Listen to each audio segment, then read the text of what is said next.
We begin this episode by acknowledging the Wurundjeri and Bunurong people of the Kulin Nation, the traditional custodians of the land on which we record and share these stories.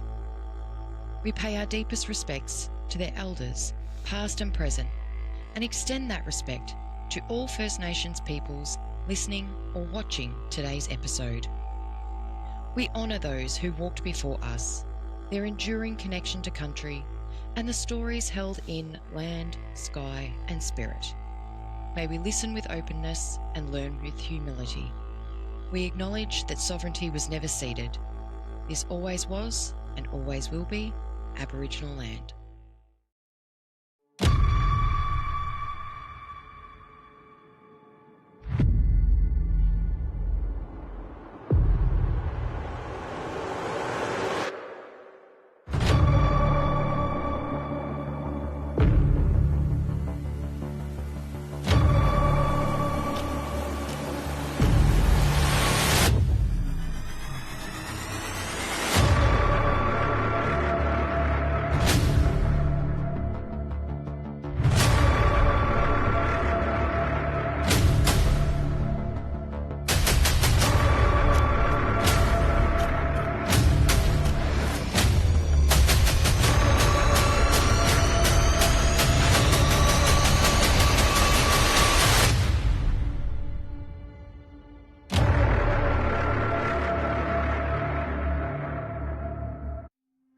Welcome to Beyond the Veil Australia podcast, where history, mystery, and the unexplained collide. From eerie encounters to forgotten histories, from channeled messages to scientific perspectives, we explore phenomena that defy easy explanation. I'm Heather, your guide through the shadows and the host of Beyond the Veil Australia podcast. Together, we'll unravel paranormal events, curious connections, and the questions that refuse to stay quiet. So whether you're a skeptic, a seeker, or somewhere in between, this space is for you. Welcome. Last season, we lifted the veil, but this time, we step through. So, the passage is open. What waits beyond is now calling your name.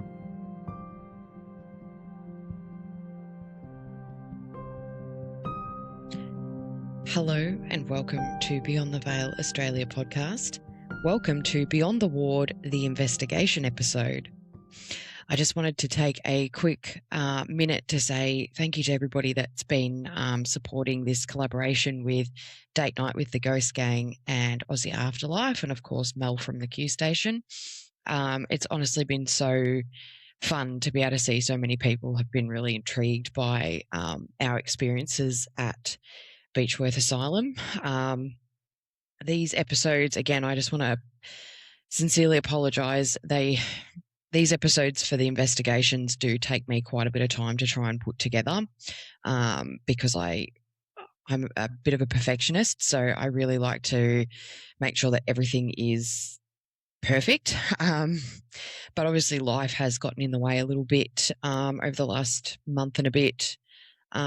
Just obviously managing the pregnancy, managing 2 other kids, and some other things that have kind of come up in that area that have, just made things a little bit more complicated, and not so much complicated in a bad way. I think it's just going to be, it's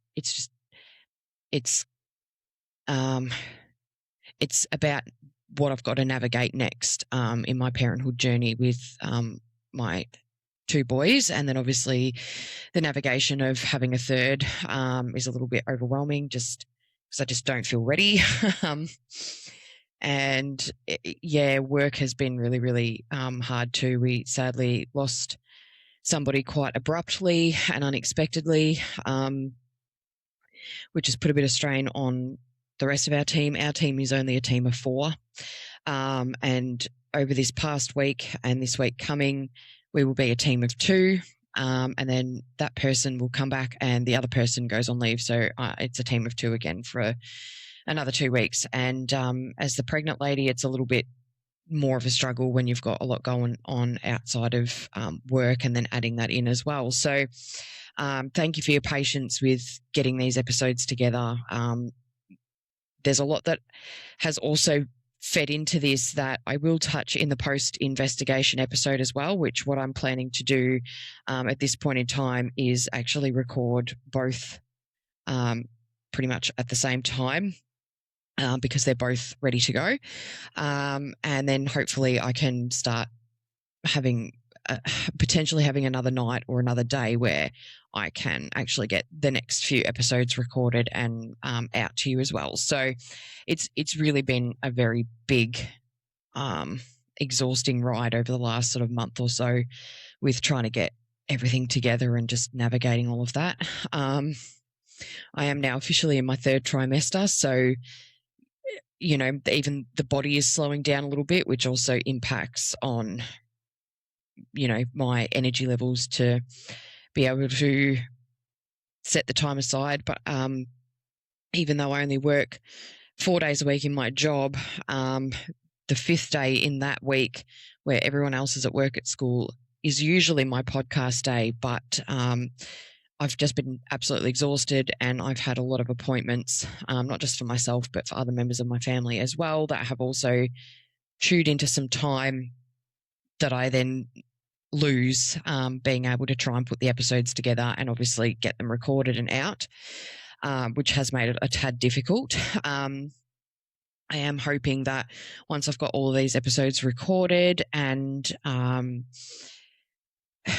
can just sort of take my time editing them and just releasing them one at a time, and then there's no sort of pressure on that. Obviously, the investigation episode, the post-investigation episode, and the next 3-part topic will all kind of come out. That will technically be the closure of season 2.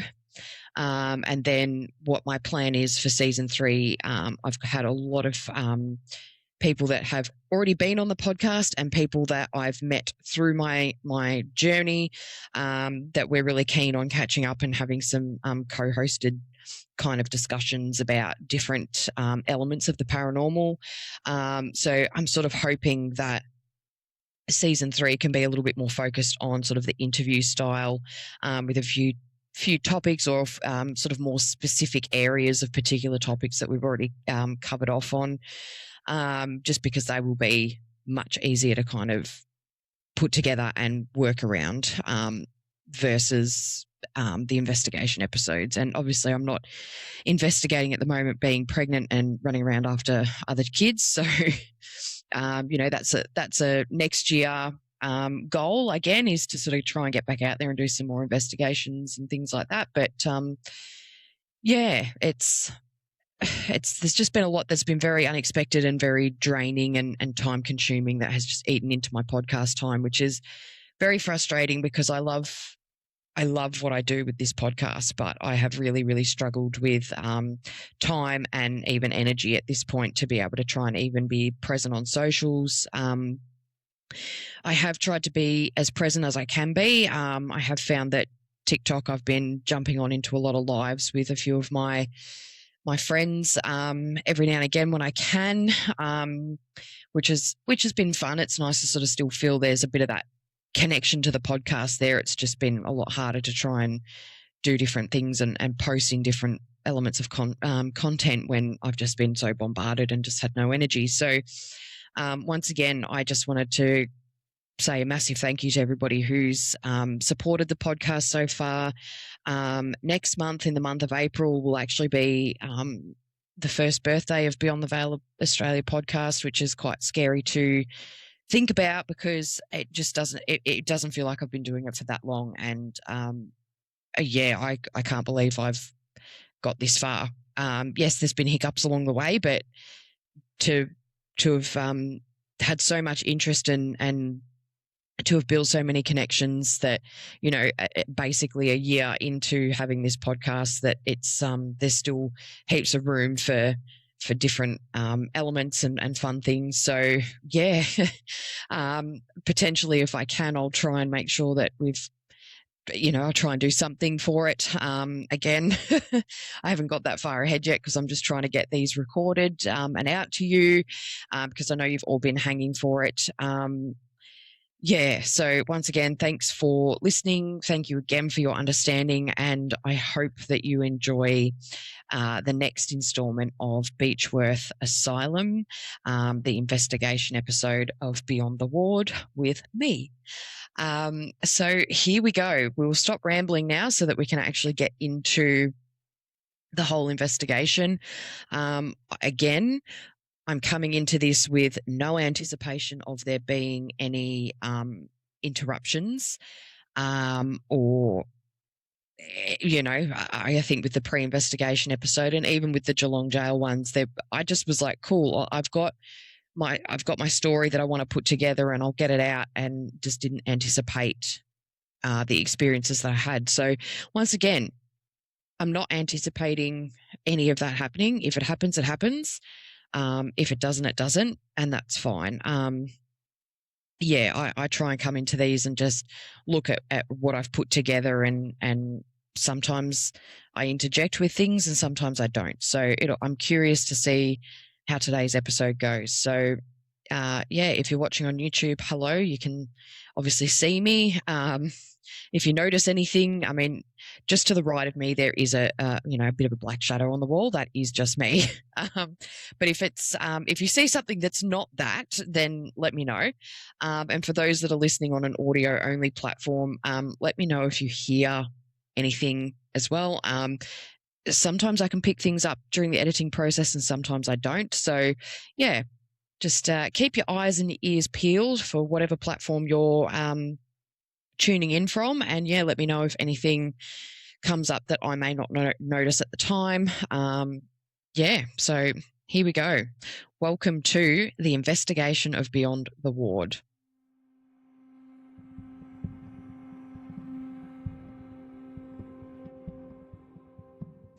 It starts with a moment, just one, where the night holds its breath, where the world outside fades and the world inside wakes. That's what it felt like stepping into Beechworth Asylum. Not just entering onto the grounds, but it was like crossing into something alive. The air changed first. Thick, cold, carrying a weight that didn't belong to the present. The walls then followed, humming with a kind of memory you can feel before you understand. And every footstep echoed like it wasn't ours to make. This episode takes you inside that shift, into the corridors that felt too aware, the rooms that watched us back, the moments that built on top of each other until the night had its own pulse. You'll walk with us through the first impressions, the layered activity, the points where curiosity turned into pressure, and the moment the asylum pushed harder than we could hold. Because inside these walls, the night didn't just unfold, it responded. Mayday Hills doesn't ease you in, it disorientates you first. The drive through the grounds twists in ways that make you feel like you're circling something you can't quite see yet. Roads branching off in different directions, each one leading to another pocket of the old asylum. By the time we reach the front of the infamous Beechworth Asylum building, that sense of being gently unsettled had already begun. And then we saw it, the facade that everyone knows. Beautiful in its own way, but carrying an energy that made all of us feel quiet without meaning to. We'd arrived about 30 minutes early so Mon and Anthony could film their intro and get some of the shots that they wanted and needed.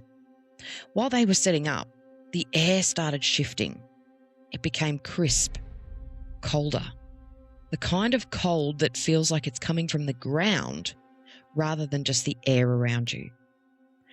We stood off to the side, Mel, Sam and myself, chatting quietly, trying to stay warm and trying not to overthink the night ahead. And that's when something happened. Out of the corner of my eye, a male figure popped out from behind a tree and then disappeared just as quickly.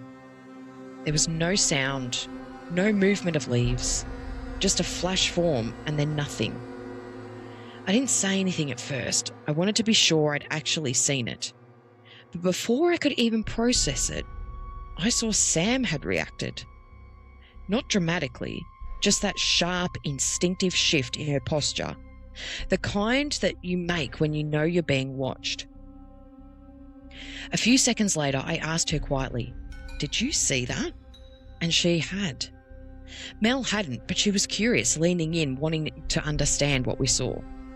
Sam was more surprised, not by what she saw, but by the fact that we'd both reacted to the same thing without even knowing that anyone else had seen it.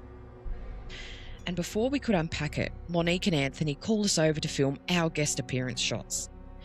We spent about 10 minutes getting the takes right, laughing through all those awkward bits, and I have to say, even when I look back on that first episode, I couldn't have made it more fucking awkward if I tried.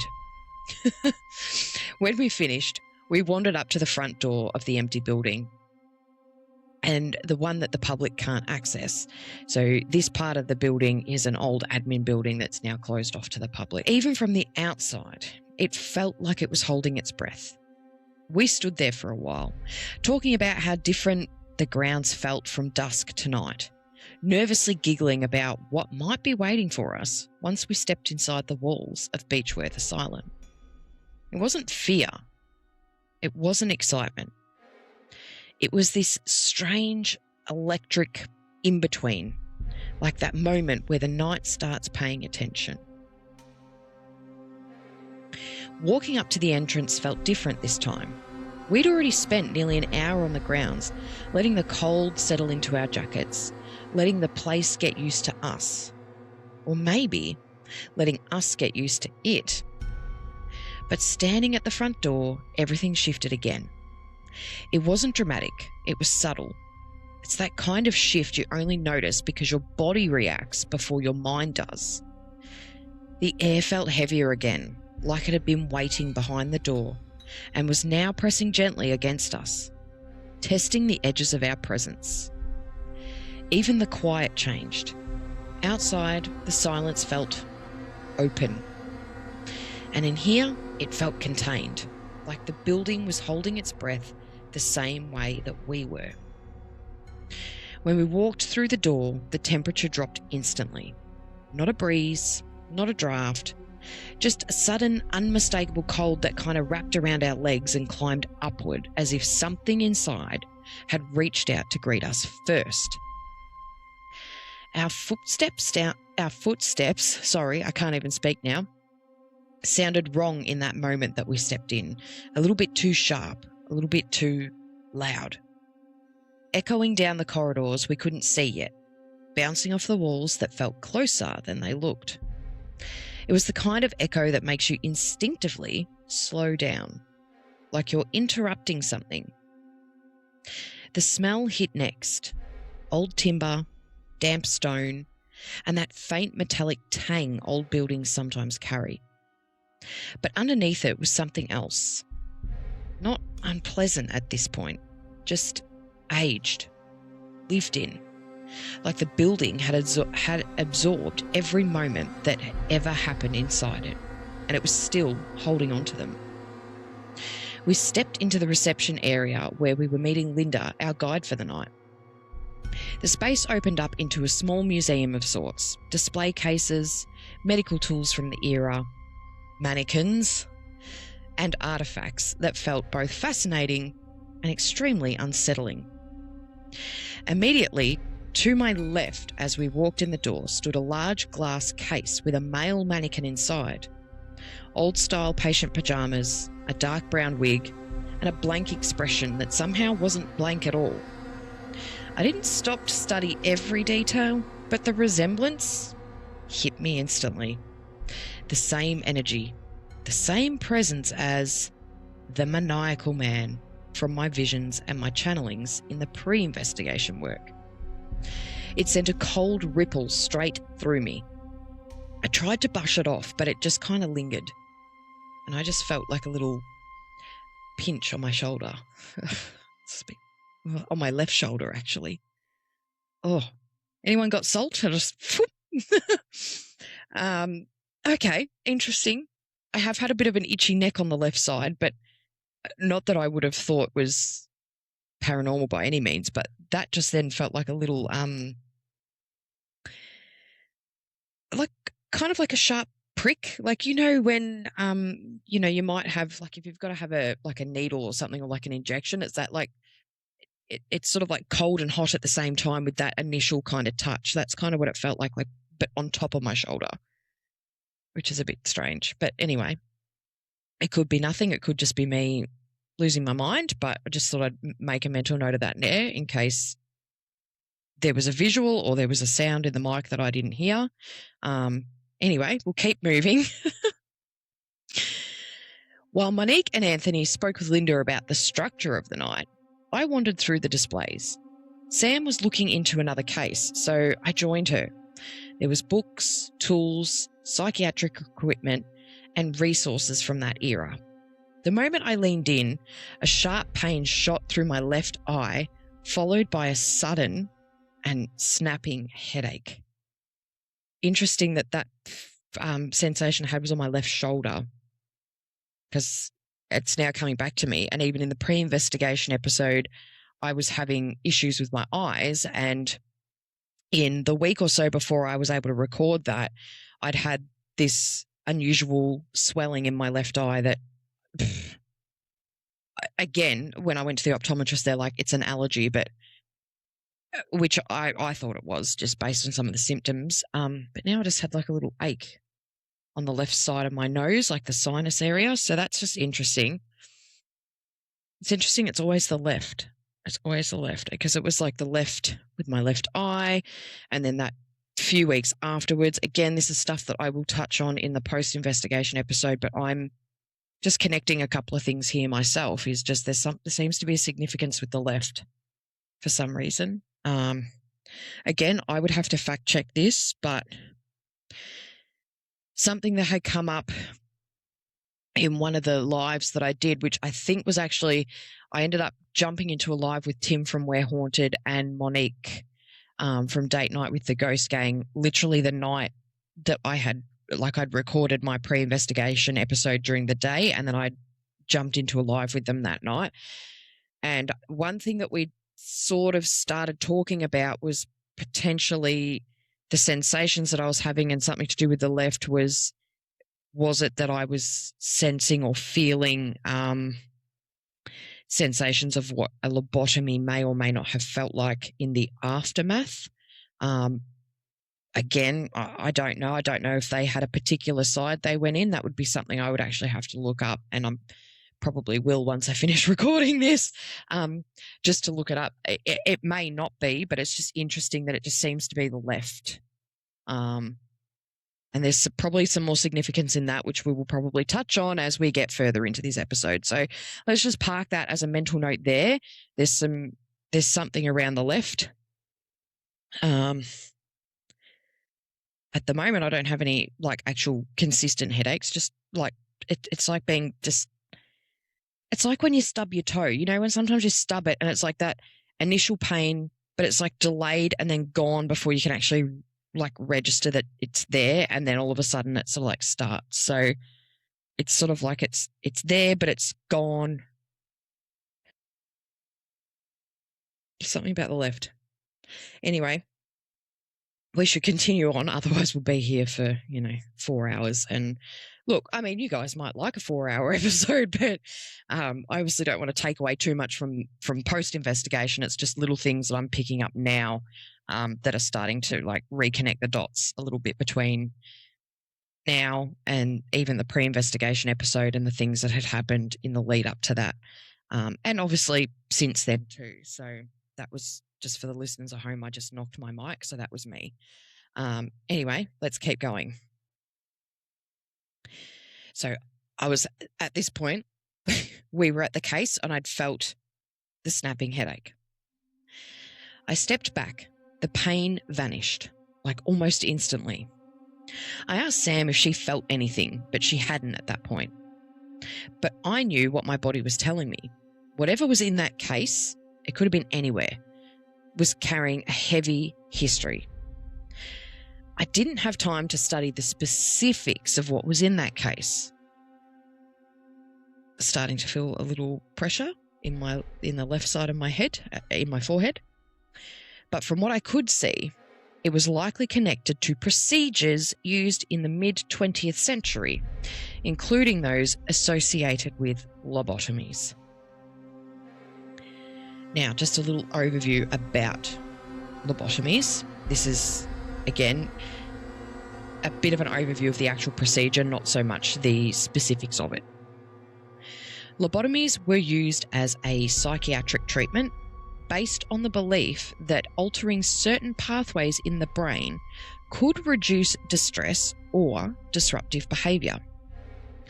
They were performed in many institutions around the world, including places like Beechworth. Today, they're understood as a deeply harmful and outdated practice, a reminder of how misunderstood mental health once was, and how many people suffered under systems that didn't truly see them. So that's, again, a very basic, general overview of lobotomies. And it's just interesting in there talking about it's a reminder of how misunderstood mental health once was. Now, part of my real job outside of the podcast is I actually work in mental health, and Sam also works in mental health, and our roles are slightly different, but our roles technically cross paths, and this is where I think for both of us it's kind of fun because we get to see things from different perspectives of our roles. And one thing that we can both see that's very, very evident is that there's a lot of systemic issues and things that, that don't change or change at the pace of a fucking snail. So it's just interesting. There are certain elements around mental health that I think both Sam and I see. Sam's going to have sort of a bit more knowledge and a different perspective to what I do. But there are certain things that I think are kind of perpetuate this cycle of some misunderstanding around it, not to the extent like back then. There are certain things that I think it is primarily because of systems that are in place. It makes it very difficult to be able to fully understand a particular patient or consumer in what they need because of the way the public health system is. And it just highlights that a little bit for me. I'm going to leave it at that because otherwise we're going to end up on a fucking tangent that way, and we don't want to do that. We want to stick with where we're at. But just as a bit of an overview, there are still certain practices which, again, I do my best to educate myself on them, and I can see certain practices that were probably performed in a more barbaric way that are performed in a more modern way that's a lot nicer, and I can see benefits to that, but I can also see where people are afraid of that particular treatment option because their automatic thinking goes back to barbaric versions of that treatment. Anyway, moving on, we'll keep moving. So this is, we're in the reception area now, and there's an old cinema. So this is where things kind of start for myself and for Sam before we get into the rest of it. So, let's keep going. While the others continued chatting, Sam and I slipped into the old cinema that was attached to the reception area. The deeper we walked, the darker and heavier the room actually felt. Not just visually, but energetically. The stage was set up with props, as if a performance had been paused decades ago and then just never resumed. To the right of the stage stood a small child-sized mannequin holding a guitar upright like a cello. Now, when I say to the right side, if you were in the audience, it's on your left. If you are on the stage, it's stage right. So it's Anyway, just as an FYI. Something about it felt off. Kind of curious, a little nervous, but I kept glancing at its right arm. I could swear it was subtly pulsating. I mentioned it to Sam, and she said she could actually see it too. Now, what's interesting about this is we had no lights on at this point. We were in a purely dark room. The only light that was coming in was from the reception area, which was way down the other end of this room. We were right up next to the stage, which was at the other end. So immediately you could be thinking, oh, there might be a bit of pareidolia in there. Look, quite possibly. But there's this weird sort of thing when your eyes properly adjust to that darkness, when you're sort of looking at it going, I can actually see better because my eyes have adjusted. And if I'm still seeing something moving, then something's happening, surely. So, as Sam started an EVP recording, which, FYI, Sam has actually got this EVP recording in her first episode, I believe, of Beechworth Asylum. So make sure you head over and check it out because you'll be able to hear the whole EVP through. And I've also got a little bit of footage that I got from my phone, which coincides a little bit. Obviously, Sam's EVP goes for longer, but we'll keep on moving. So just as an FYI, if you want to listen to the actual EVPs, make sure you jump on over to Sam's podcast, Aussie Afterlife, and listen to that because they were brilliant EVPs. Okay, so continuing on. So I started running my camera. We were talking quietly about what we were feeling when Sam suddenly looked up towards the back wall above the stage. There were 3 windows that sat high above us, left, centre, right, with an old staircase that was actually visible through the middle one. I just saw a black silhouette move past the centre window, she said. We both froze. We knew no one was up there. Linda had already told us that that area behind the stage was no longer accessible. So we tried to debunk it. Light, shadows, reflections, but nothing seemed to match what we saw. And the energy in the room had actually shifted again. There was this tightening and focusing around us, like the space was actually paying attention. I'm going to actually play you the video that I captured during this moment. Initially, you will hear Sam and I talking, and you'll also hear Anthony and some of the others in the background sort of right at the start of this as we're kind of, having a bit of a mini investigation on our own at this point. So I'm going to chuck the video in. Let me know what you think. And yeah, I'll see you on the other side. Nah, this is your show. Like, I could easily just go and chill in the car too. And worst case scenario, I could easily just go and lie in the car, live and walk out. Yeah, legit. I'll be able to.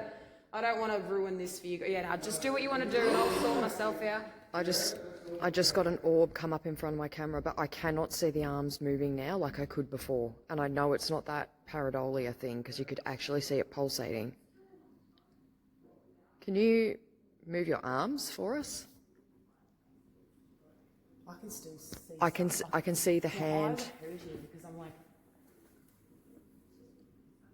I feel like one of the eyes is. I'm looking at the left. Oh, it's right eye, but I feel like it's looking at us. I did get. No, and you can make it move in the dark. Why don't you make it move in the light then? Oh, bro, I got another one right at the bottom of my camera. Why don't you do it in the light? And another one. And another one. And the camera. The camera wants to go in and out of focus as well.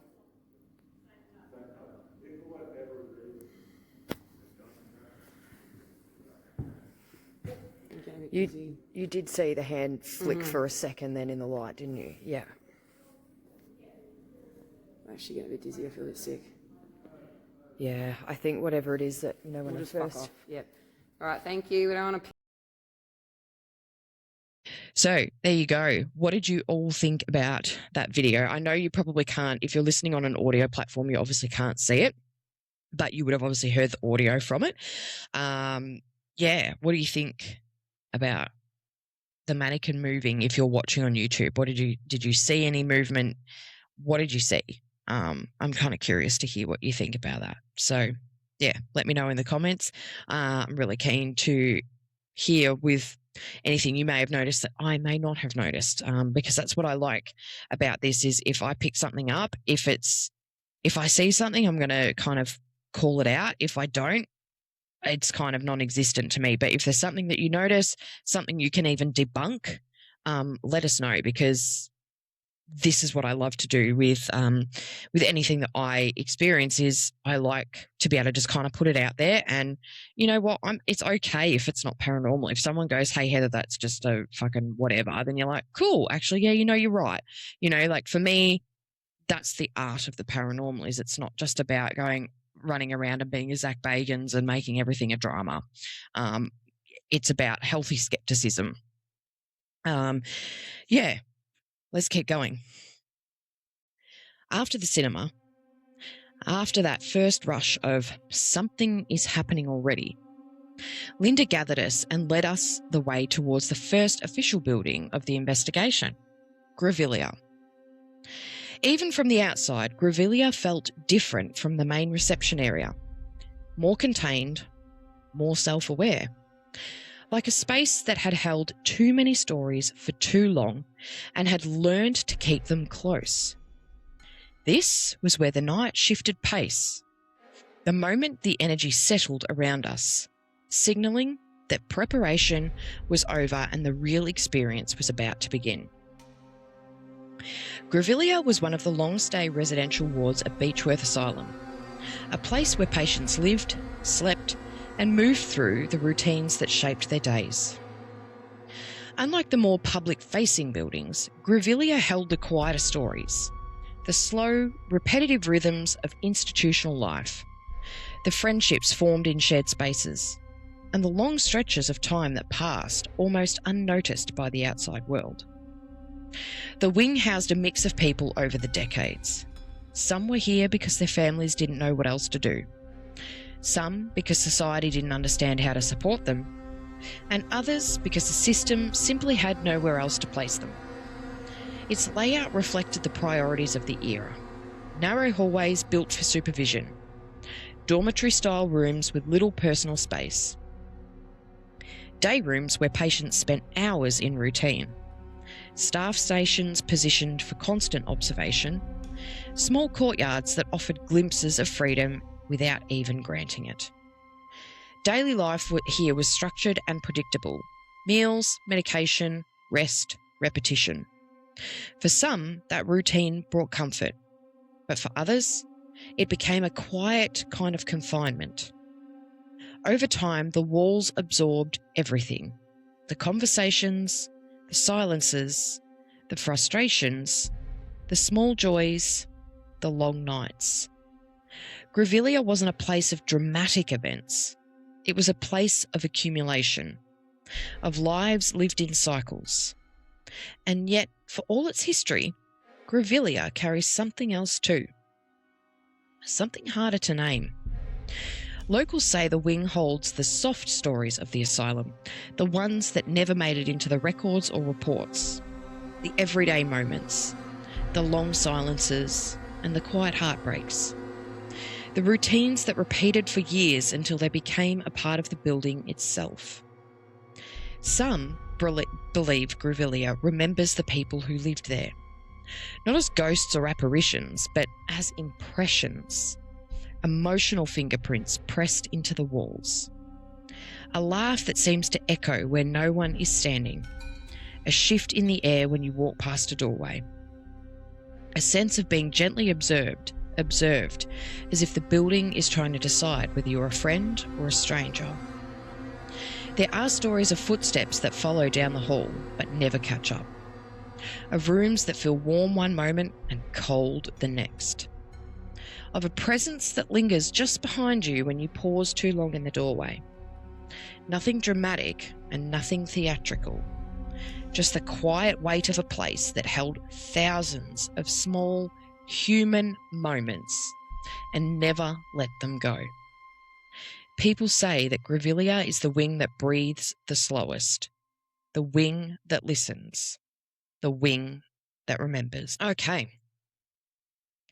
So here we are, the first official building of the investigation. And this next section of Grevillea is where it's really going to start kicking off. So again, I urge you, if you haven't already, be sure to check out Date Night with the Ghost Gang on YouTube. They have now got both episodes of Beechworth Asylum up and ready for your viewing. So Grevillea is focused in the part 1 episode, and then there's other parts that are featured in the second. So for what I'm about to share with you with Grevillea, you can go and watch with Date Night with the Ghost Gang on YouTube as their part 1. Sam has also got another episode out that has got even more in it with the Grevillea wing as well. So be sure to check out both part 1 and part 2 of both Aussie Afterlife podcast and Date Night with the Ghost Gang for even more evidence coming through. So here we go. The psychic sweep in Grevillea. Before we began the investigation properly, we all took a moment to settle ourselves inside the first room of Grevillea.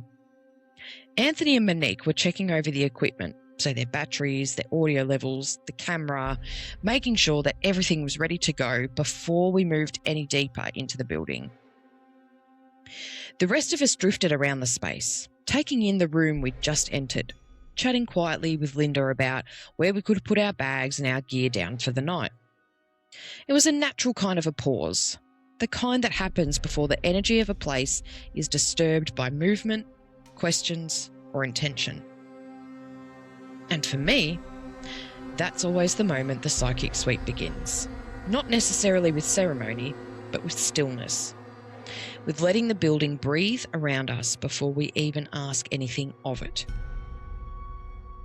As everyone settled into their roles, I allowed myself to just tune in a little, not fully opening up, but just listening beneath the surface. Grevillea did have a heavy weight to it. A layered rhythm that felt slow and deliberate, as if the building had its own pulse. This was the first read of the night, the first impressions rising before anything else had a chance to shape them. Once we'd all settled into the first room, filming began. Monique explained that before we used any equipment, each of us, meaning all the girls, would conduct an independent psychic sweep. Now, I volunteered to go first because I felt comfortable. And then Sam went second, and then Mel, and then after that, it was Monique. Anthony stayed with each of us during our sweeps, quietly observing. Interestingly, we'd all finished. We'd asked Anthony if there were any common themes between our actual experiences. And let me tell you, he stayed very tight-lipped, smiling with that cheeky look he gets, and said we'd all hit one thing very closely, but we'd have to wait until the episode came out to find out what it was. So once again, if you haven't watched it, head over and check it out. So here's my psychic sweep. The first room we entered into was a large, almost too large kind of a room, and it was filled with just different displays from multiple decades of children's toys. So mannequins, cots, soft toys, child-sized figures, and glass cases lined the space. It was visually overwhelming, but more than that, it carried a strange sort of emotional weight. I felt really sad. I felt creeped out because the mannequins were there, and let me tell you, they don't help. But underneath it all, there was a sense of helplessness. I really didn't want to stay in that room for too long. As we moved out and down the hallway, I noticed a bathroom on my right, but I actually didn't feel drawn to enter. My attention was actually pulled instead to a room that was across the hall. The window in the door I saw 2 mannequins dressed in surgical attire and an old examination chair positioned between them. I turned to Anthony, and at this point the door is shut. Ugh, it feels really yucky in there. I don't like the feel of this. And that was from behind the closed door. As I was coming past it, this wave of energy hit me and I was like, ugh, no thank you. Anthony then opened it. We stepped inside. On my far left was like an old refrigerator type thing, and I swear I saw the silhouette of a calf and a foot moving in a walking motion behind it underneath. It felt like we were being watched, not necessarily aggressively, but intently. But the chair was a real hit for me. Now, before the investigation, over dinner, we'd all been talking about the possibility that beyond mental health treatments at Beechworth Asylum, there may have been other procedures that were carried out there. Now, these are the procedures for the respect of the people that would have likely experienced them, and also being a woman myself. These procedures were involving young women and fertility. I won't go into detail out of respect for anyone who may have actually lived through these things, but the conversation was still fresh in my mind when we stepped into this room. And the energy around that chair, with those impressions in the way that had made my stomach just turn, and the fact that I saw mannequins in surgical attire. They weren't just in white lab coats, they were scrubbed. Yeah, not very nice. There was something that Sam also noted around the chair too, and I think Mon actually noted this too. If you go and watch the episode, you may see that Sam looks a bit more closely at the chair, and you can kind of get a vibe of what she's saying. And I don't know whether she's picking up on the same thing that I was specifically, but I think she was definitely picking up on involuntary care in that chair particularly. Anyway, we're going to keep moving because I don't want to spoil it all. You all need to make sure you go and watch it as well. We continued into a larger open area, part of the old infirmary. And to the right of me, there was another chair, much older, much creepier. And this one had a metal frame where the head would rest, almost like a restraint, or potentially a stabilizer. It felt restraining to me. I couldn't tell whether it was used during anaesthetized procedures or conscious ones, but the feeling it gave me was deeply uncomfortable. Shadow Man's hallway. Eventually, we made our way to Shadow Man's hallway. The moment I stepped in, my head snapped to the left, the opposite direction of where the Shadow Man is said to linger. It felt like a distraction tactic, like something was trying to pull my attention away from the real point of interest. I flicked my head back toward the darker end of the hallway. "He lurks," I said. "He's tried to fuck with me over here, and he's trying to distract me and make me walk this way." I walked toward the area where he's most often reported. And at that time, it didn't feel threatening. Not to me. What I picked up on was that the Shadow Man is a protector, a kind of groundskeeper, the way someone might watch over a cemetery, for example. Not necessarily to scare people, but to maintain boundaries, to keep certain energies in and others out, to protect those who needed it from something else. What came through strongly was the sense of the stories being told from those on the other side, stories that had been silenced in life and were still being silenced after death, not maliciously, but almost as a form of protection. Like revealing too much would expose the things that were meant to stay hidden, or would risk something darker feeding off their pain and amplifying the activity in that hallway. Shortly after that, my time was up. and the other girls began their sweeps. While the others took their turns with their sweeps, I sat in the front room where we'd placed all of our things. Even before the investigation officially begun, this room had felt different to me. Warm, comforting, almost home-like. And that feeling stayed with me as each of the girls went through their sweep. During Monique's sweep, and she was the last of us, something caught my attention.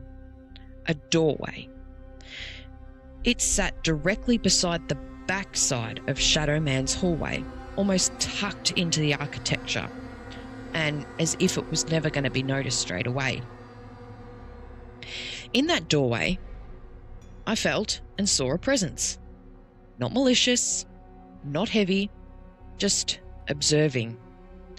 Curious, kind of excited, and inviting. Before I said anything to anyone, even Linda, I sat with it for a minute. I really wanted to try and tune in properly to understand who I was sensing rather than just jumping to conclusions. And what came through was clear. He was a young male, around 15. I'm just going to cut in here right now, guys. There is what's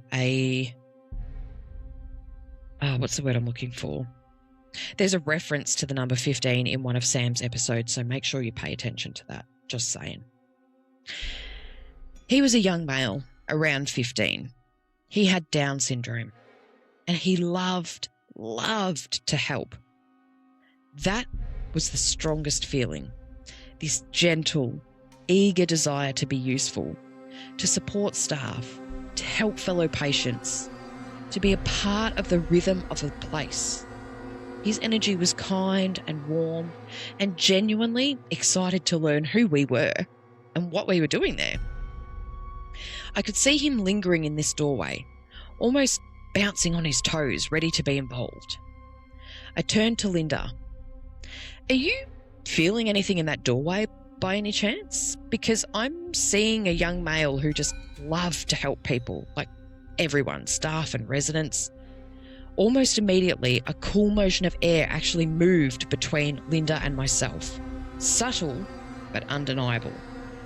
Linda nodded, and her expression softened. She told us that there were many residents like him who had jobs around the grounds, and they took pride in their tasks. And in that, helping others gave them purpose and joy. It was very likely, she said, that I was sensing, or who I was sensing, was someone who had lived here, someone who had been part of the daily life of Grevillea. But then she shared a harder truth.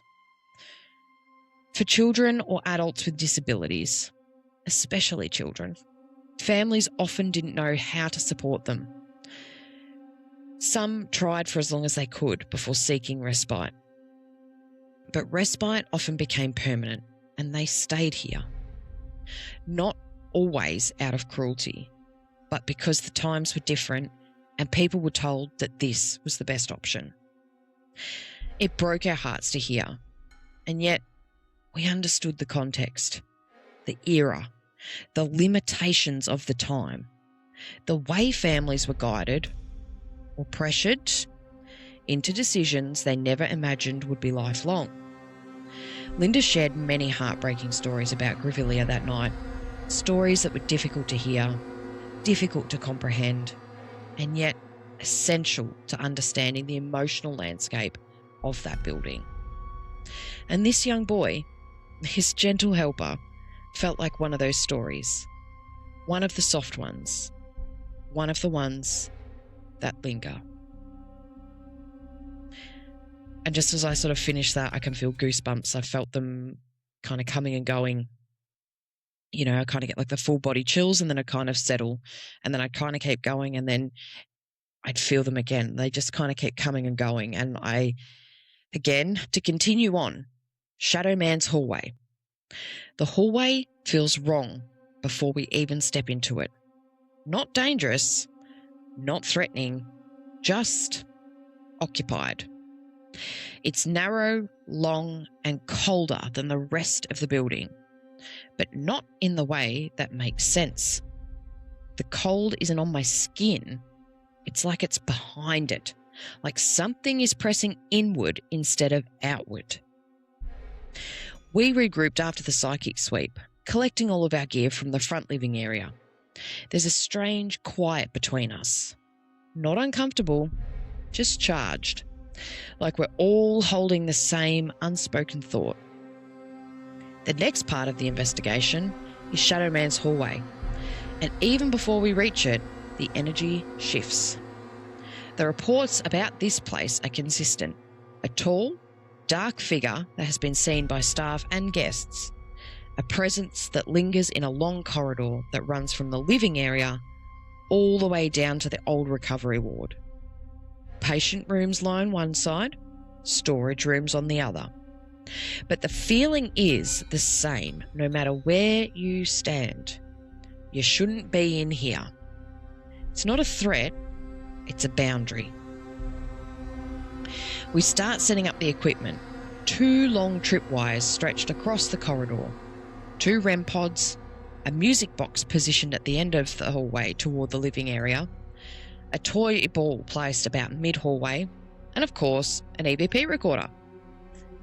Not to mention, we also had the Epoch box out for a little bit, and we also did have the Spirit Talker on, I think it was Mon's phone. But before we'd even finished, the atmosphere thickens. Not heavy, just aware. And then the music box just starts. A single chime at first, then another, then a continuous, steady activation that makes no sense. There was no movement, no drafts, and no one was really near it, not near enough to be able to set that off. Just the music box playing on repeat as if something was standing directly in front of it, watching us and waiting. At the time, we were sort of trying to ignore it because it became impossible to really understand the full scope of this room because this was the only device that was going off and it was a little bit distracting. The constant melody cutting through the hallway, drowning out the subtle sounds we needed to hear. After several minutes of non-stop activation, we all sort of look at each other and silently agree, look, let's just turn it off. We obviously introduce ourselves, grounding the space, letting whatever was there know that who we were and why we were there. The air started to feel tighter as we speak. Not hostile, just attentive, like the hallway itself is listening. Then the tripwires start. At the first, it's a single flash at the far end, then another, then the lights begin to move. It's like watching a Mexican wave ripple down the corridor, one end sparking to life and then all the way down to the next and the next and the next, the lights racing past us in clean, deliberate lines the entire time. Crazy. We all sort of freeze staring at the wires because we know what it takes to set off. And these hallways that we were in, if you watch this episode on YouTube, you can see we are extraordinarily close to these tripwires because the hallway is so narrow. So it's not us moving around. Even I think 3 of us actually got down and we were banging on these lights to actually kind of get them to react, and it took quite a bit of force. So it definitely wasn't us. So to see them Mexican wave just from one end to the other, and it was crazy. But what was even weirder was that the REM pods that were at either end of that tripwire did not go off once. We were in this hallway for several hours, and only things that we found that we thought we'd actually get a bit more on, no. Crazy. So there you go. The fact that we had 2 REM pods at either end that didn't go off, and we were right next to these tripwires, not going off, and they would go off in response to things that we were asking or saying or discussing, along with the Spirit Talker kind of supporting things along the way. So a little bit crazy. So again, I'd sort of talked about the tripwires and that it takes a lot of energy to set them off. We'd all tried setting them off, but it was interesting. When we would ask a question, they would flash. Not all the time, but fairly much in response to questions. And when we would acknowledge this particular presence, the entire line of lights would light up again. So they would race from one end of the hallway to the other, like something was just moving through us. It was crazy. Controlled, it was responsive, and it was well aware of who we were, why we were there, and it was responding to our questions. And we all said it numerous times, this is not faulty equipment or us setting it off, because once again, we were all there testing it, trying to make sure that it wasn't us setting it off. And not that we were really moving at all, but it's just you will try and debunk as much as you can in that moment. It was really strange because the energy in the hallway then started slowly shifting again, getting a little bit colder. For a decent amount of time, it wasn't too bad. It was fairly benign, but as we went on, it slowly got a little bit darker as we moved through and more defined. And the tripwires would continue to pulse. Again, clean, unmistakable sweep from left to right or right to left. It was like a greeting. Was also like a warning. But what we did know was that there was something in this hallway with us. And we also felt that it wanted us to know that it was there. The tripwires would sort of settle for a moment, but that energy would still be really heavy. You would feel it, even if none of the equipment was going off. You could feel the presence, and you knew that it was a presence that you could not see, but you could feel. It was crazy. And the hallway, again, was it adjusting to us, or were we adjusting to it? It was deciding what it was going to show us next, and it was like it was recalibrating all the time. We began asking questions in a group form. So Mel, Monique, Anthony, Sam and myself, we made sure that our voices were low, steady, respectful. Again, the REM pods were silent, but everything else came alive. The epoch box, the spirit talker, and the tripwires were the only things, because we turned the music box off at this point, that seemed to react to what we were doing. But when the music box was on, it was primarily the music box and a little bit more of the tripwires. But the EVP recorder would pick up bursts of sound that we couldn't hear in that moment, like clipped whispers or single syllables, breaths that didn't belong to any of us. We didn't realise how much we'd actually captured until later. But even now, the air feels thick with responses. The Spirit Talker app fires up almost immediately. The first word that hits the screen while the music box is still chiming in the background, watch out. We all look at each other. Someone mentions they feel something at the far end of the hallway, and I agree, because what I'm sensing isn't coming from there.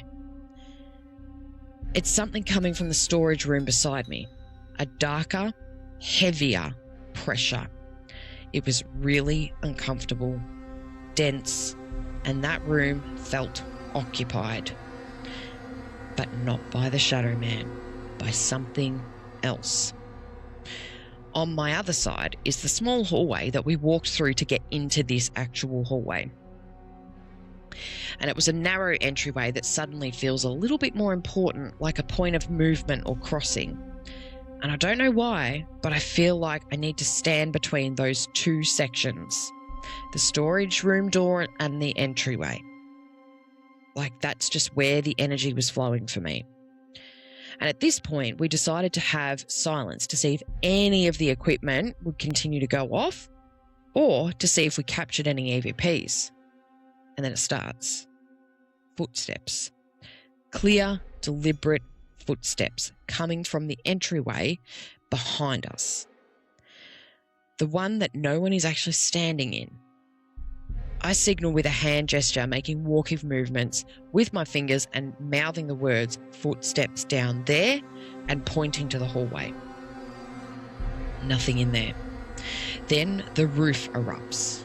A rattling, running sound tears across the ceiling like fast, heavy, moving from one side of the building all the way over to the other. This was a single-story structure. There was no access above it. There was no animals, no explanation. We all hear it, every one of us. That's on the roof. We thought potentially it could have been possums, but once again, they couldn't have run from one side of that building all the way to the over to the other side where we were that quickly. Like, possums are fast, but not that fast. But once again, to move that fast from one side to the other would just be too fast. It was like a sprinting, skittering rush that travels the full length of the hallway, like something is pacing above us, circling us, and watching us. This hallway is alive. Not chaotic, not random, just intensely, intelligently active.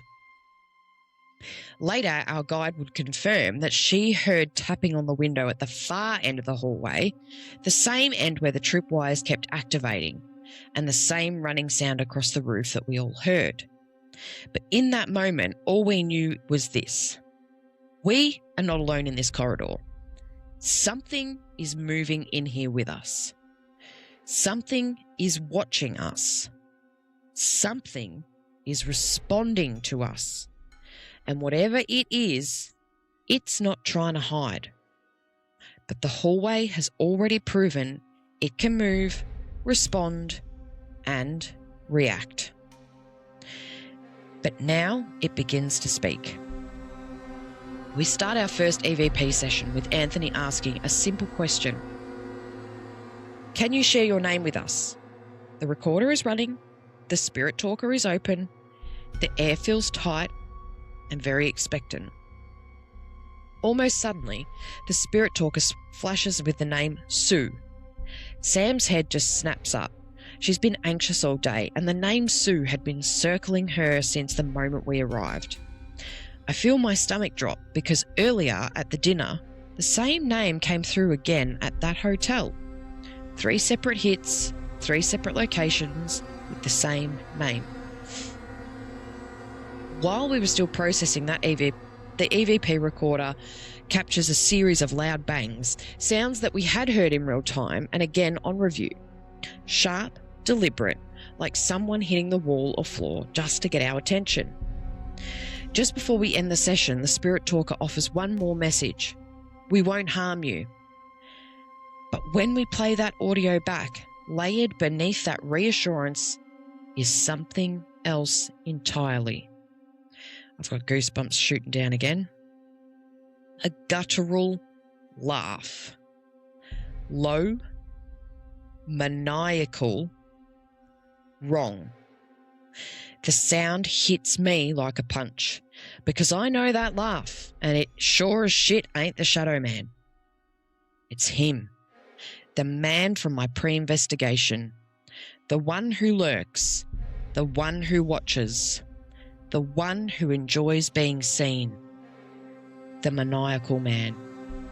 And suddenly everything makes sense.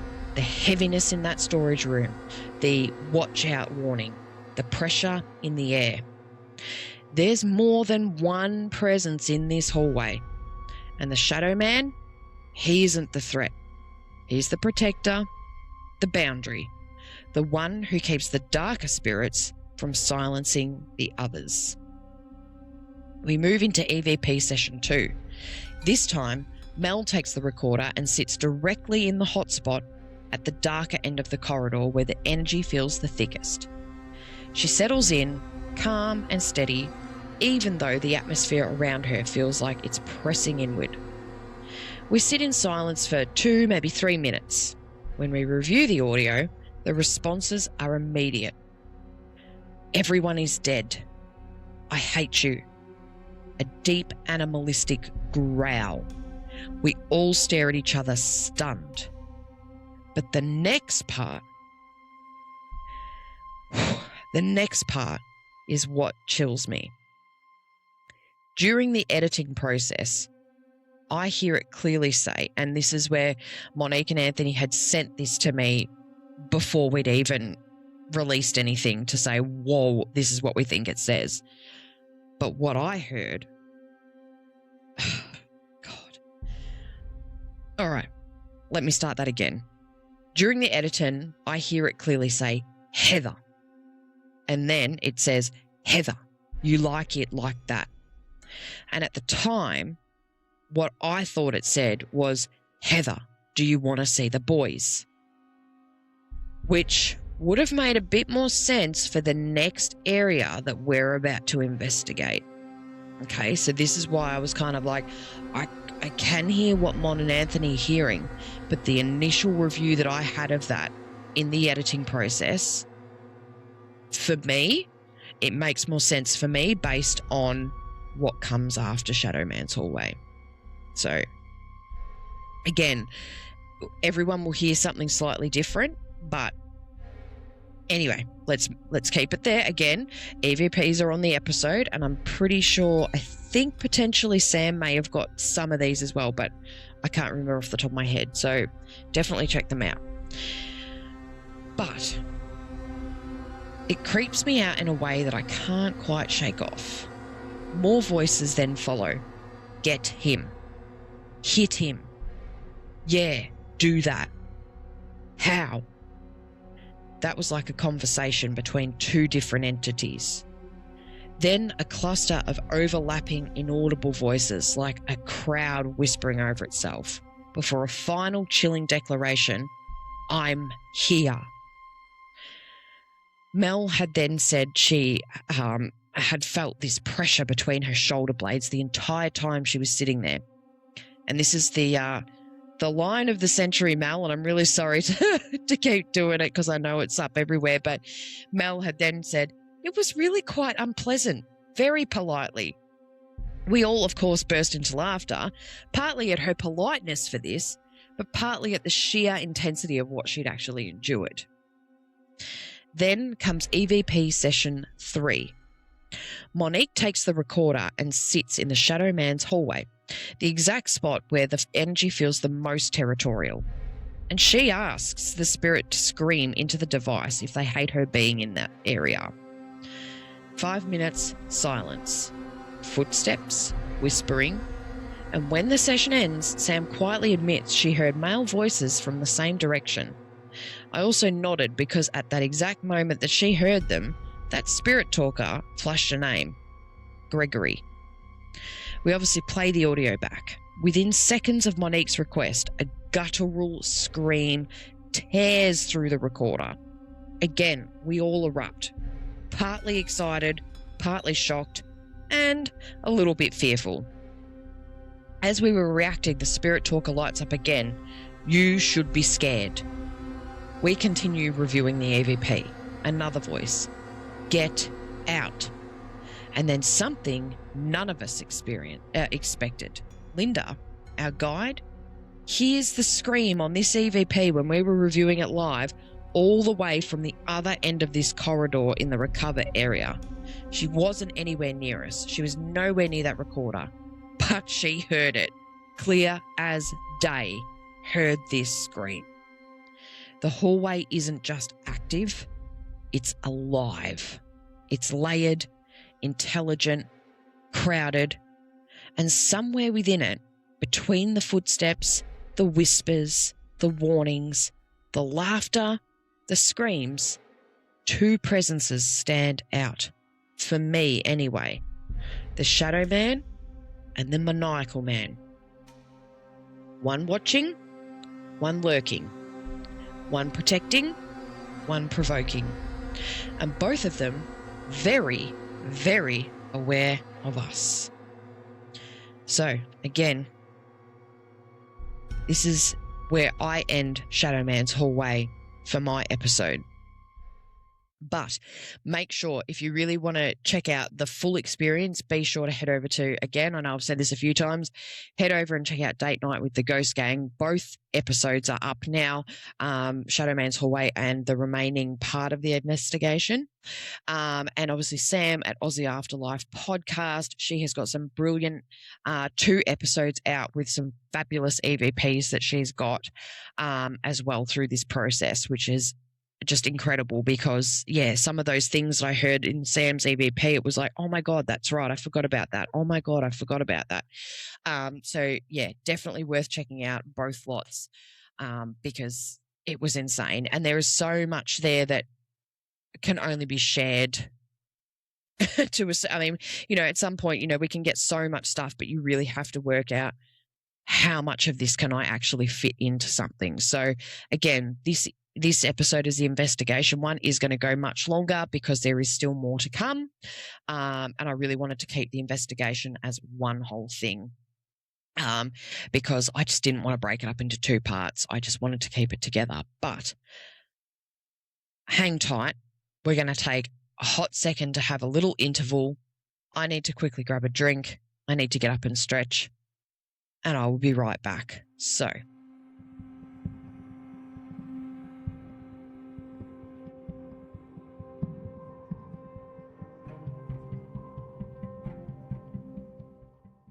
Okay. I just needed to take a little 5-minute breather. Because that's a lot to that's a lot to kind of go through. And this is going to be a big episode. So apologize if you have to listen to it over multiple sittings, I suppose. But again, I just wanted to keep everything in the one episode so that we could have pre-investigation, investigation, and post-investigation. So this is where we move into the next part of the investigation. Welcome to the bull pit. After nearly 2 hours at least in Shadow Man's hallway, we finally step back, breathless, buzzing, and a little bit shaken. The corridor, it feels a little bit quieter now, like whatever was watching us had retreated back into the walls, satisfied with what it's shown us. We gather our equipment, still replaying the screams, the whispers, the laughter, the names. The air behind us just feels really heavy. But the moment we step out of that hallway, it's like crossing an invisible threshold. The pressure seems to lift. The temperature starts to shift. And the building, it's like it exhaled. We didn't get long to process it because waiting for us at the end of the corridor is Linda. And the look on her face tells us that the night isn't easing up. Not yet. We regroup with her, still buzzing from what just happened, and she gives us the choice to go where to head to next. It's meant to be a moment of just breathing, resetting, and just so that the energy around us can settle. But it hasn't. If anything, it was sharpening. We all glance at each other, so Mel, Monique, Anthony, Sam and myself, and the decision is instant. The men's wing. The place that's called the bull pit. And that moment, and the moment that name comes up, the bull pit, the atmosphere, it just seems to shift again. Not as dramatic as the hallway, but like heavier, denser. Like the building knows exactly where we're going. And Linda tells us what this wing was used for, or it used to be. Boys and young men, some as young as 5 or 6, all the way up to their mid to late 20s. All housed together, all carrying trauma, aggression, confusion, and behaviours the asylum didn't understand or didn't want to. But that's all she shared until we entered the building. We gather our equipment again, took a big breath in, and stepped towards the doorway of the bull pit. And the moment we cross that threshold, the atmosphere changes. We entered through a doorway on the ground level. It was heavy, cold, and it already feels a little bit different from the rest of what we'd just done. As we walk inside, we find ourselves in a short hallway with a staircase at the very end. The air is stale, thick, and strangely still. We pause for a moment, letting everyone file in behind us, collecting ourselves before moving deeper.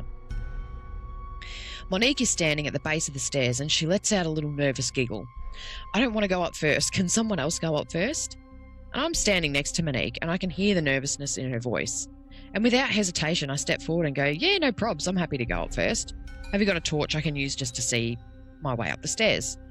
And so she hands it over without any hesitation. and without fear, I take the stairs first, torch in hand, leading the way. At the top, I turn to my right. A small entryway opens into sort of like a medium-sized open area. The moment I look straight ahead towards the back of that space, I catch a sight of part of a bathroom, off-white tiles reflecting in the torchlight back at me. And then it hits, a sudden headache. Pressure wrapping around my entire head. It wasn't even localized. Not a sharp pain, but a full tightening band that makes my vision pulse. A wave of nausea rolls through me, very fast and very unexpected. I moved towards the end of this open area, and the group was sort of following in close behind, and I set down some equipment that I'd carried up and my bag and just trying to steady myself. It feels really off and ooh in here, I said, rubbing my forehead. I feel like the moment the bathroom caught my eye, I reacted. The others agree immediately. The energy here is, to quote Mel, very unpleasant in a way that's different from the hallway. Not so much just an intelligence and watchful like Shadow Man's hallway, but like more than that, like heavy, emotional, almost oppressive. We all place our equipment down, settling into the space as Linda begins telling us just a little bit more about how the bull pit got its name. The history, the chaos, the boys and young men forced together, the constant fights, the brutal attempts to control them. The nickname was not poetic, it was literal. Fights were constant, chaos was normal, and fear was the baseline. And the way that staff tried to management? Well, there was two things. Laxatives and pants several sizes too big. A crude, brutal attempt to keep them too busy to fight. And even that didn't work. This wasn't just a ward, it was a pressure cooker. And we feel it. The tightening, the oppression, and the hideous sense of pain. That internal shift that tells you the energy ahead is going to be very different. As she speaks, we prepare our gear, deciding what to use, where to focus our efforts, and the whole time the building feels like it's watching us settle in. Before we officially begin our investigation of the bull pit, we did a brief sweep of the ward to get sort of our bearings and to see where everything was, where the energy felt the strongest, and where we thought we should concentrate our efforts. Immediately to our right, off the end of the main open area, was a hallway. On the left were a series of interconnected rooms. You could actually move through them without actually having to step back into the hallway. On the right were windows and a cupboard looking out over the grounds. The glass was cold and slightly fogged from the night air. At the end of the hallway was a small entryway that opened up into a very short, galley-like passage. To the far left, another doorway led into a very large room with an external exit, possibly connecting to another part of the asylum. Back in the galley, a narrow walkway held exposed piping and facility connections, and to the far right was another large bathroom. Returning to the open area, there was additional access to the rooms along the hallway, including the first bathroom I'd seen when we arrived upstairs. As we explored, we felt it. Eyes were on us. Not imagined and not subtle. A genuine sense of being watched from multiple angles at once. Monique decided to run the tripwires and that they should run the full length of that larger hallway, from one end to the other. Anthony was setting up a stationary camera at the open area end, pointing it straight down the corridor. I placed cat balls along the hallway, one on the windowsill, one in the doorway, and one at the far end. Monique again called out for help with the tripwires, and I joined her. As we stepped into the hallway, the first room that was directly beside us on the left, I took a few steps forward when Mon suddenly stopped me and went, "Oh my God, did you hear that?" I turned. I was like, "No, what did you hear?" And she said, "I heard like a man's voice or male voices like mumbling or whispering." I lifted the torch and shone it through the doorway, scanning the room. I can't see anything that would have made that noise, Mon, but I certainly felt an energy in there. We exchanged a nervous giggle, the kind you do when you're trying to keep your nerves steady and just keep moving with the setup. Within a few steps, it happened again. We were standing at the next doorway when I heard it, the male voices whispering or mumbling coming from the room ahead of us. I stopped abruptly. Oh my God, I just heard the male voices from this doorway. Did you hear that, Mon? Mon had shaken her head like, no, but I definitely heard it in the front, in the first doorway. I shone the torch into this second room, sweeping the beam across the walls, and that's when I noticed. The wall between the two rooms had an open entryway. They were connected. Look at this, I said. Mon joined me, and we both stared at the open passage between the rooms. Oh my God, she breathed. I know, I said. So that voice, or voices that you heard at the first but I didn't, have followed us to the next room, and now I've heard them and you haven't. They're definitely following and watching us, especially because we're women. We looked at each other, both feeling it, that creeping sensation of being observed, tracked, and studied. We continued running the tripwire to the far end of the hallway, uneasy the entire time. When we began setting up the second tripwire from the opposite end, we made sure to anchor it against the back wall of the small galley area, running it back into the hallway. And as I bent down to hold the end as Mon was going to run out the rest of the tripwire, that headache hit me again. A sharp, throbbing, full head pressure that made me stand up quickly, clutching my forehead. Oh my God, the headache's back. Are you feeling that? Mon looked at me with concern, and she'd said that she'd had on and off headaches throughout the lead up to the investigation and earlier in the night, but she wasn't feeling one right now. As we stepped out of the galley and finished laying the tripwire, the pain eased, but it didn't disappear. It lingered in the background, a quiet warning, a reminder that whatever was in this wing was already aware of us, and what was coming next was going to be full on. The Estes and the investigation shut down. Now, before I continue with this, once again, I'm also going to say there's a lot that happened in this, so I'm trying to really pinpoint my experiences in this for my episodes. For that full experience, definitely head over and watch the second episode of Beechworth Asylum that Date Night with the Ghost Gang has released, because you'll get a little bit more of a bigger picture. But here's where the Estes method and the investigation shut down for myself and for Sam began. The bathroom at the far end of the hallway, the one off the galley, was the area we all felt we needed to investigate first. The energy in there was thick, unsettled, and already affecting me before we'd even begun. Anthony and Monique were keen to run the Estes method for a full session in this bathroom. And for anyone unfamiliar, the Estes method is a structured communication technique using sensory deprivation and a spirit box. So basically, the listener wears noise-cancelling headphones and a blindfold. They hear only the rapid white noise sweep of the spirit box, and they speak aloud any words or phrases that they hear. Meanwhile, the rest of the team will ask the questions that the listener cannot hear. The idea is to remove bias and allow for direct, unfiltered responses. As soon as I stepped into the entryway of that bathroom, that throbbing headache slammed back into me. Instant, full head pressure, nausea rising fast.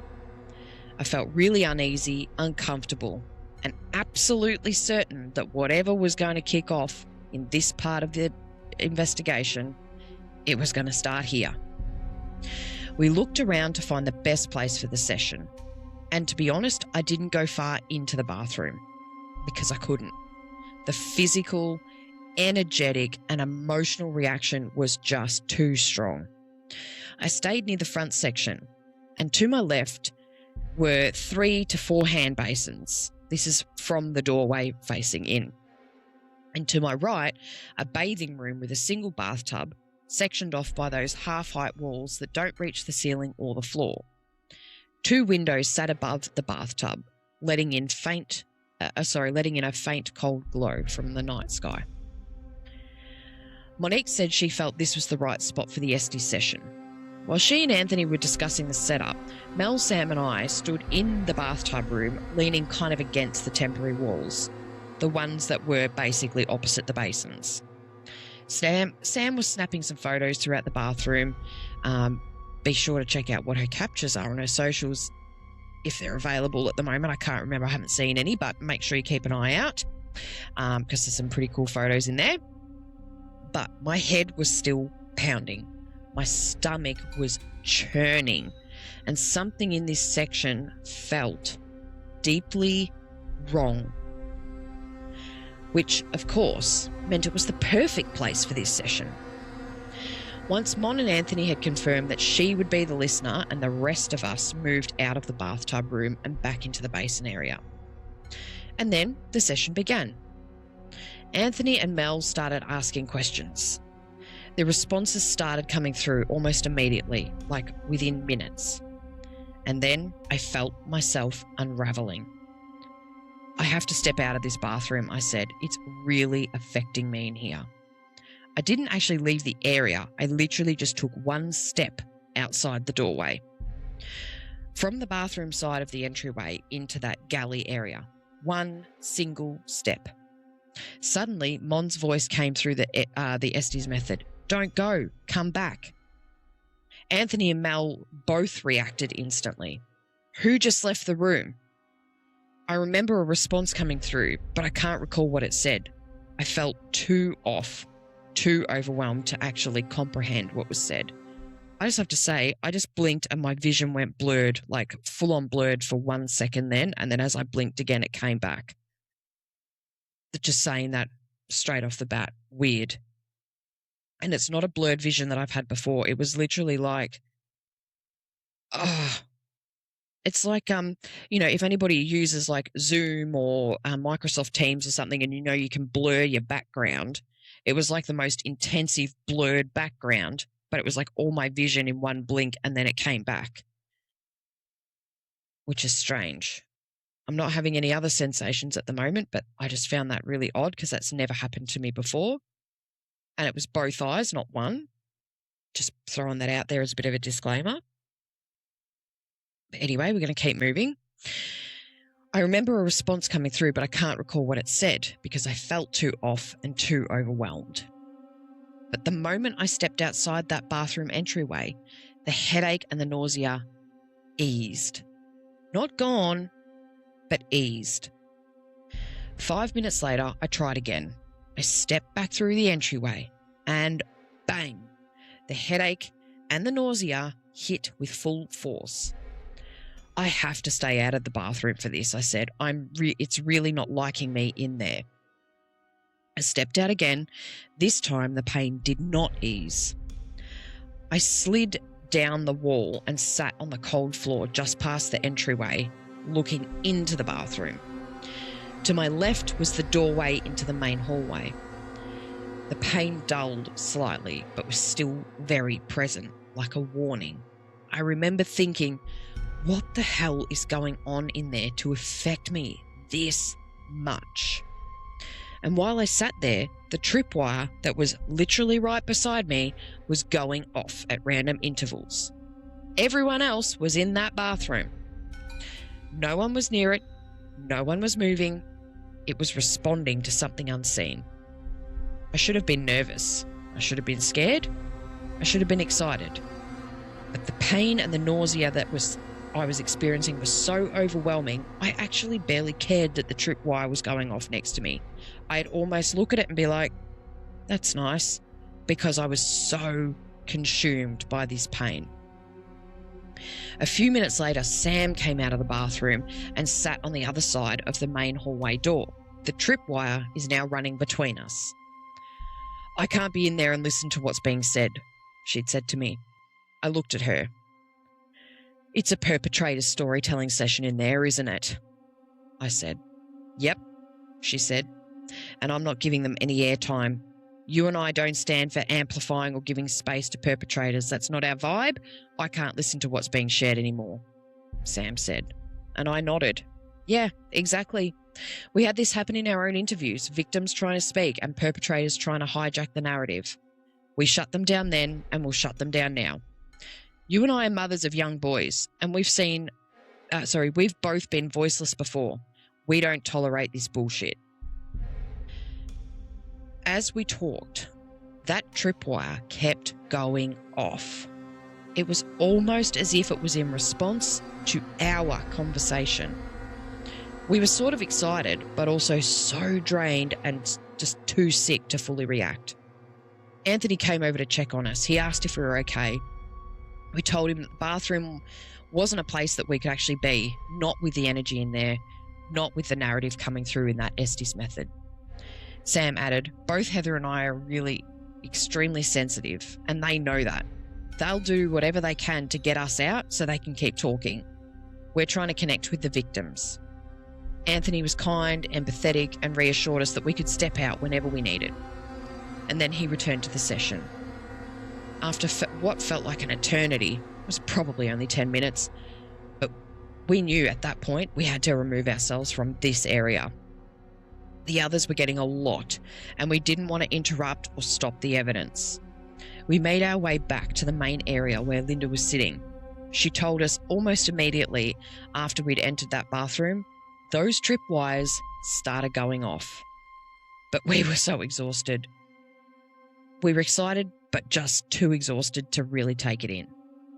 We sat down and told Linda what we were feeling, that we needed to distance and to regroup, to reground ourselves. She reminded us that if we needed to go outside, the door downstairs was unlocked. Within 10 minutes, I stood up and said, I have to get outside. I'm so nauseated right now, I think I might actually throw up. The psychic attack and the shutdown. After I said that I needed to get out of the building, Linda immediately asked if I was okay. I told her I was, but the wise thing to do would be to remove myself from the building, let myself settle, and reevaluate from there. Sam looked at me concerned. I'll come out shortly. Are you all right to get down on your own? I'm like, yeah, I said. I can get outside on my own. I'll see you soon if you need to come down. I headed down the stairs alone. My mind was racing. What the actual fuck just happened? I know I'm sensitive, but I'm not scared of what's in here. So why is this happening? I reached the door, pushed it open, and stepped outside. The cold October spring air hit me like a freight train. Oh, I thought, it's hit that hard, it's starting to ease. Thank fuck for that. I sat on the cold, dark concrete steps and just breathed. The heaviness lifted, the headache eased, and the nausea settled. For a moment. Within minutes, the nausea surged back. Violently. I jumped up and I ran to a nearby tree, and suddenly, I was vomiting. Oh my fucking God. Why the fuck am I vomiting? This has never happened to me. I composed myself and returned to the steps, still shaky, still not out of the woods. This courtyard was silence, with no wind, no voices, and no movement. Yet I could hear scurrying all around me. Small, quick movements in different directions, just beyond the reach of the walkway lights and the faint moon glow. A few minutes later, Sam joined me, and she asked if I was okay. I told her I felt better outside at first, but then I'd started vomiting. She was shocked. She couldn't believe it. Sam told me that she'd felt completely disorientated inside, like just totally vagued out, unable to think straight, like her mind had been scrambled. We both grabbed our cleansing sprays and did what we could to reground ourselves in that moment. But shortly after, I had to run back to my old trusty vomitory. And yes, it happened again. Sam felt awful for me. She asked if I needed anything. I think I asked for Panadol, but neither of us had any. We sat together talking about where we were at. By this point, it was about 2:30 a.m. We'd been investigating since 10:30 p.m. 4 solid hours. But the truth was, we'd been tuned in all day. During the 4-hour drive to Beechworth, we'd been channeling. At our hotel during dinner, we'd been channeling and picking up impressions. While filming the intro, we'd been channeling and experiencing things. And neither of us had taken the time to re-ground. Not once.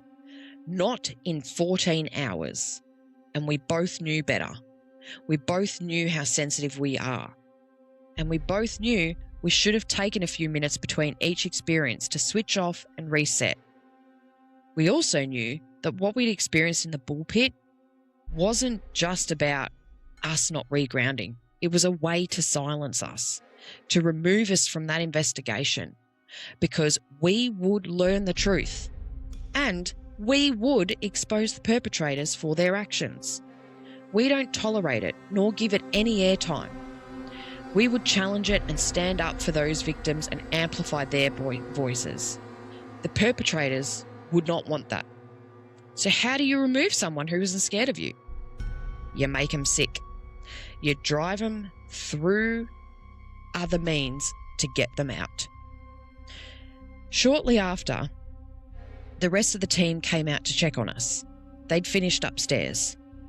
Sam and I were both concerned where we were physically, psychically and physically. We were so drained, nauseated, overwhelmed, and we were not ourselves. We did try to keep going, and we'd followed the team into the next building, the sewing building that also led to the basement, hoping that we could regroup. But by the moment we stepped inside that building, we knew, for both of us, this was the beginning of the end of our night at the asylum. Anthony, being the absolute fucking legend that he is, offered to take us back to the motel. And I'm just going to put this out there.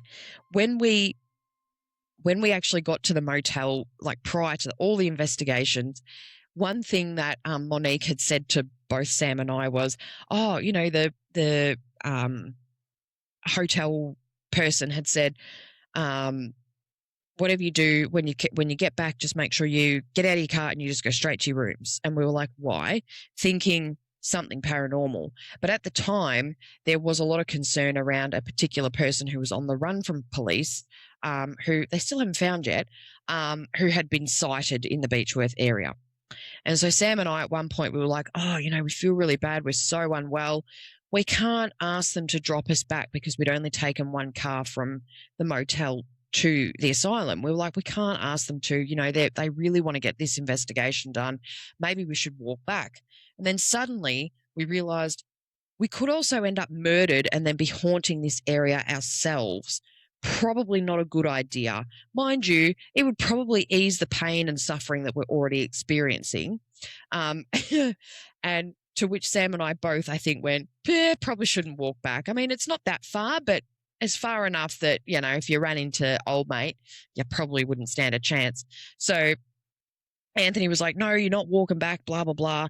And he sort of said, do you want to just try and like rest in the car or something? And I think by that point, Sam and I were like, you know, we would rather do that so that we're not interrupting your investigation, but we need to actually physically remove ourselves from the whole grounds, because I think that's why we're having so much trouble. Is we are trying to reground, but we're still energetically, we're still really in tune with this place, and we need to get right off the grounds to properly cleanse and reground and come back to normal sort of thing. So Anthony, bless his cotton socks, he's so lovely, was like, oh, quickly drop you back off. And Mel and Mon stayed with Linda, the guide, and we're sort of sussing out what they were going to do. Yeah, so shout out to Anthony, you're amazing.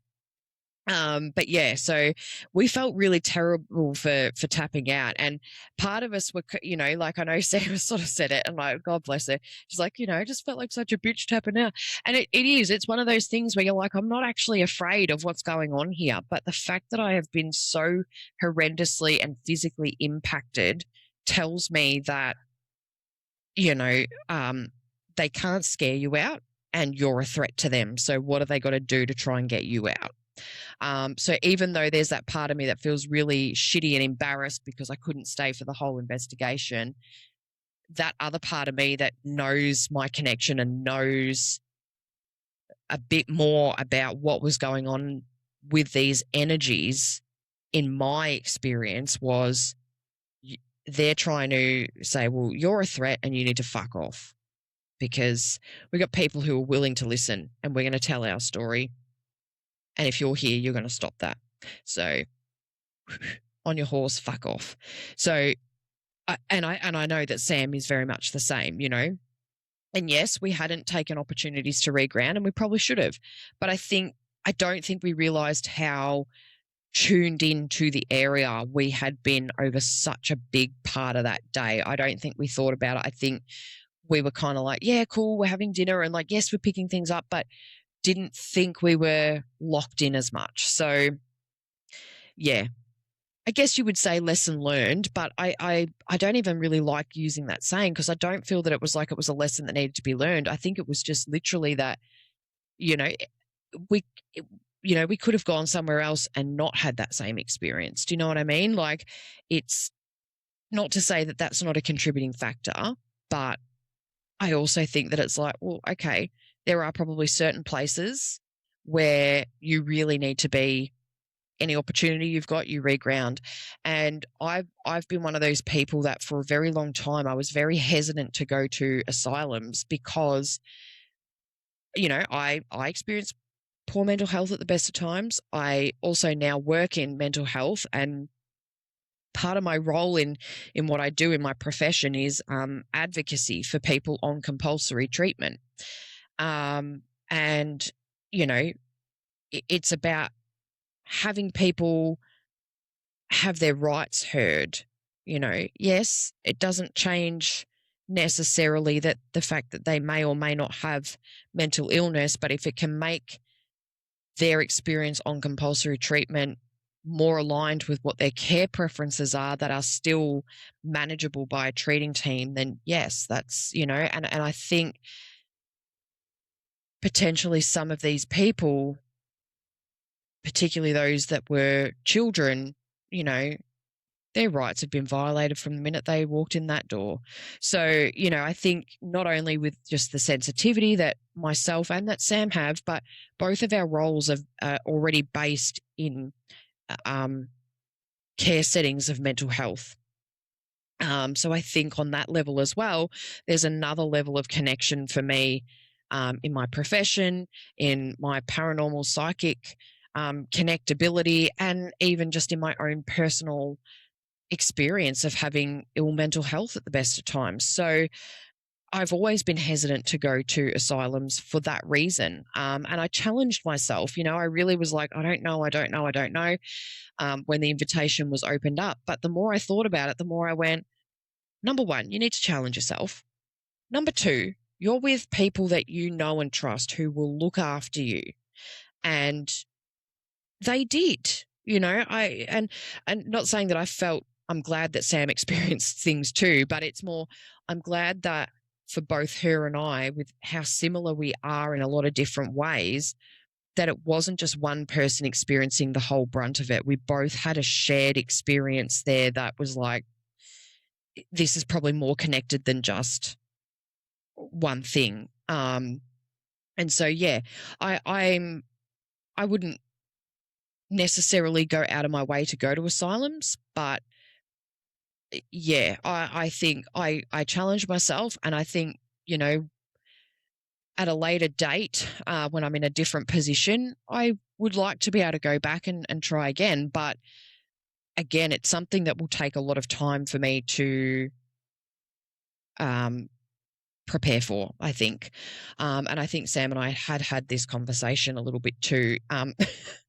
during this period and even post the investigation is that I think we'd both like to be able to try and go back, but it's just about being a little bit more prepared for certain things, because I don't think we were as prepared to experience what we did in the bull pit. I think we knew we'd experience stuff, but not to that extent. So yeah, so there you go. So that's where it's sort of like this psychic shutdown kind of thing was happening. But, you know, again, we felt really horrible for tapping out, but we also know, or we knew that there was truth of a full day channeling and, you know, the bathroom, the voices, the physical symptoms, the psychic pressure, and it all just pushed us to our limit, and our time was now up.